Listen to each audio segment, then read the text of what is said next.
All right, guys, here's some bonus content that we have. These were some techniques that some of our students had asked for. So we're going to show you kind of the variations of where you hit a Kimura. And these are going to pretty much translate exactly the same for gi and no gi. We're just showing it in the gi, of course, but nothing's really going to change too much. So we're going to start with the very basic positions you're probably familiar with, like the guard, and we'll run through all the scenarios where you hit a Kimura. So we already covered this in one of our videos, but from the closed guard, our most basic Kimura setup, we swim through under the hands, knees to the chest, we open up the hips, we sit up, we lock the Kimura. And then from this position here, we look to rotate our hips back, opposite direction, close the guard, bring the shoulder or your elbow to the shoulder pinch, hands to the inside, and we continue to rotate, not pushing the arm up, but rotating the arm in, okay? And the most common mistake here, again, is pushing it up, but that whole sequence and setup does not change. Gi and no gi, it's going to look exactly the same. Okay, the next one that's not so commonly done anymore, and it's hard to finish, but can be used as a sweep, and this actually used to be one of my favorite techniques to sweep people and occasionally finish, is the Kimura from half guard.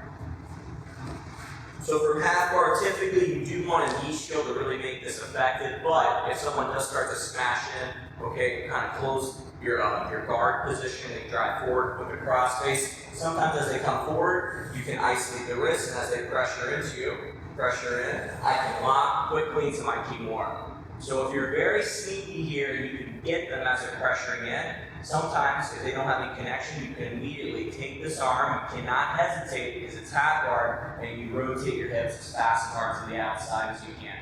You're either going to get two reactions typically. You're either going to sweep your partner or finish.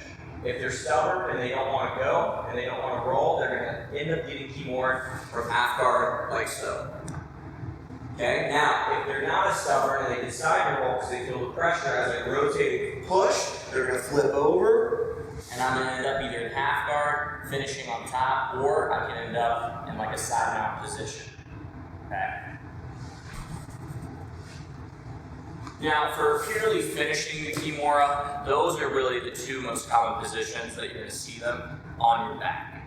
Okay, you can also use the Kimura to set up other ways to sweep your partner and get on top, but you're typically not going to finish the Kimura on your back unless you're physically in the half guard or full guard. Alright, so the other positions we use to sweep, those are a little different. Now, we're going to go into the top position, into the guard. So in the closed guard, no Kimura. There's no point to even lock it up. The finishing rate is very weak. So from half guard, you'll see Kimuras get hit in half guard, okay? And it is harder to finish a Kimura because of leverage in half guard, but you can do it. So from our traditional pressure pass position, where we're here, putting pressure down on our opponent, I'm going to look to cup the shoulder using my underhook, and then rotate into a modified scarf hold. So elbow comes over the top, I'm going to rotate my hips to the inside, like so. Okay, so just like your typical scarf hold, this is a reverse scarf, and I'm still in half guard. Okay, you can generate a lot of weight and pressure here too. From here, as long as your arm is trapped either on your head or even an underhook, it's pretty easy to attack Kimura.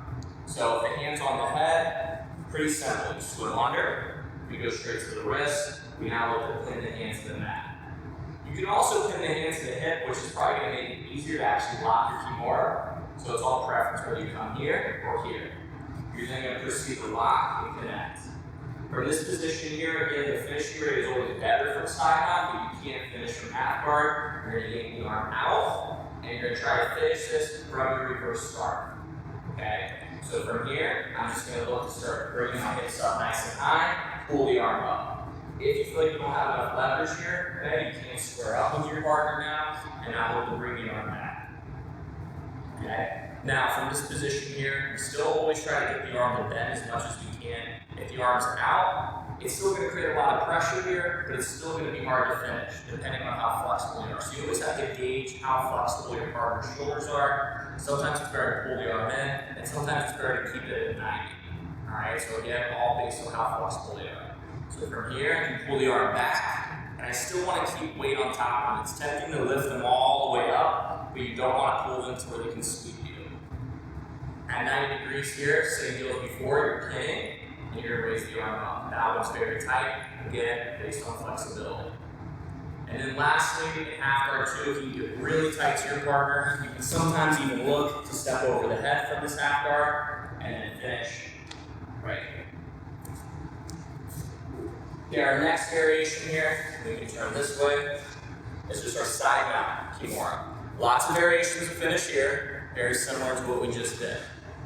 We're in side mount, we're going to isolate, come over top. On this one, we don't necessarily have to rotate our hips in either direction. It's all just based on preference. I'm going to look to come over top and the wrist. From here, we lock this in Kimura grip. Once again, what we don't want to have is the arm straight. So either at 90 degrees or suck it all the way in. Sometimes you're able, once again, to just keep your weight centered on the chest and rotate in and finish. Sometimes it's a little bit better to keep it bent at 90 and finish. Either way, you need to put pressure with your form and bicep on the shoulder to get the tap. Another variation here is if the partner is doing a good job defending or they're very strong and I can't finish here, I can take a big step over the head, heel to the side of the head, and pull up for more leverage. Okay, so that's just stepping over the head. And lastly, kind of similar to the side mount, is north-south. So we're north-south with our partner here. We're over top of them, whether we have both elbows in or one elbow in, one elbow out. It's going to be very similar to what we just did. I'm going to look to come under the arm and scoop it up. Okay, so as I do that, and I'll show the other side for you. Come under, scoop the arm up, pull it to the side. When I pull it to the side, I'm going to then look to lock up the Kimura, and I can finish this literally from north-south by bringing my knees to the outside of the head, pulling the hands to the mat, and finishing with my Kimura right here. So again, I'm here in north-south. I'm going to bring both my legs and knees to the outside of the head, pin this to the mat, suck it in, and finish.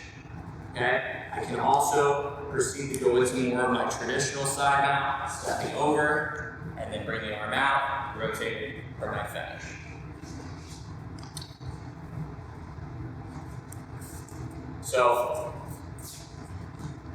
So those are going to be kind of your basic finishes and the most common positions you're going to see the Kimura finished in. Okay, to purely finish the Kimura, you have your bottom half guard, your bottom close guard, your top half guard, your top side mount, and your top north-south. Those are the main positions that you physically finish the Kimura in. And there's many variations to sweep it up in other positions utilizing the Kimura.